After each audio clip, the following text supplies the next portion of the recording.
Well, let's get into it then. That ugly money. Ladies and gentlemen, as I said before, That ugly money. this episode will not be edited. If any of these questions that we're gonna get to some real. If any of these questions you don't want to answer, you can by all means say next question. But I get the feeling that you're not gonna say that too much. Dog face. Oh, you talking to me? No, talking to me? I'm talking to Rico. Oh, okay. I'm talking to Rico. Damn, he looked at you like you tried him. Hell nah.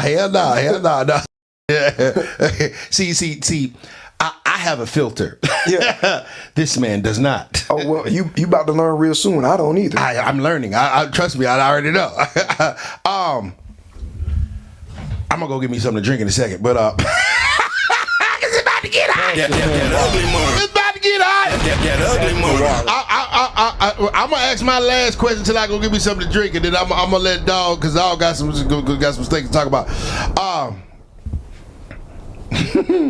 You were brutally honest about the Young Thug situation. You said that you ate those charges, not necessarily out of friendship, but because you were the one on probation and that you understood the real street rules. If it's in the room, it's yours. Do you think the younger generation confuses loyalty with stupidity, or is eating a charge simply the cost of doing business when you have a criminal record? It's the cost of doing business. Once you make an agreement to step your foot over into this lifestyle, at that point in time, you are subjugated to the rules of that lifestyle. Point blank, period. It's not even a negotiation. You know what I'm saying? Don't dip your toe over here in this street business, because what's going to come out on the other side is you going to put yourself in a situation put yourself in a situation to be in to handle a type of pressure that you never felt before. And when that pressure come, 9 times out of 10, if you're not built like that, you going to fold. You know what I'm saying? And so me and you, we've already had a couple of different conversations about this, because everybody wonder, Rico Richie rap. No, I ain't. But first of all, I don't even call myself as a rapper, but I'm in the rap category. I make rap music, so I understand that, and I accept that when it's said, especially when I'm having a conversation with a civilian. So I accept that. But you don't see me looking to align myself, even back during this time period. You didn't see me taking pictures and posting pictures with rap. I'm not that type of person, because guess what I know? Guess what I know about rap? Rap got something to lose. All these rappers, they got something to lose.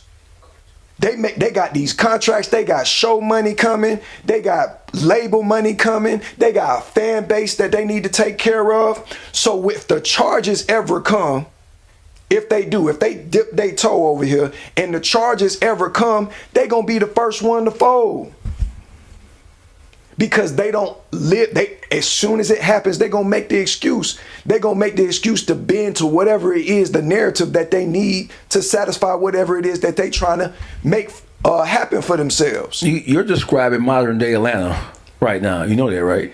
It's the rap game, period. Yeah, but see, we gonna exclude everybody. We gonna focus on Atlanta, because Atlanta is where you made your bones at, and Atlanta is where you built one of the most successful records in the history of hip hop. And Atlanta is you was with, and that you sacrifice your career and life Atlanta for. is my backyard. Yes, it is. It is, but it's not just going on in Atlanta. Of course not. And so what we're saying, talking about, especially in my situation, is this: me not exactly being a rapper. When they came, my conversation, and you know this is verifiable. My conversation with the police or the investigator, when they trying to bring me in, I don't even see an interrogation room, because my conversation is non-conversation. I'm already built like that. Police, detective, investigator, whoever you are, federal officer, you got me right here in this situation. You're putting cuffs on me. I don't have nothing to say to you. You're going to have to do your job. I'm not going to tell you nothing. You're going to have to do your job. You're going to have to finish out what you started on your own with no from me. And then if you have anything to say to me, I don't want to hear about no deal. I don't want to hear about I could get myself out of trouble. I already know that's some bullshit. That's some bullshit.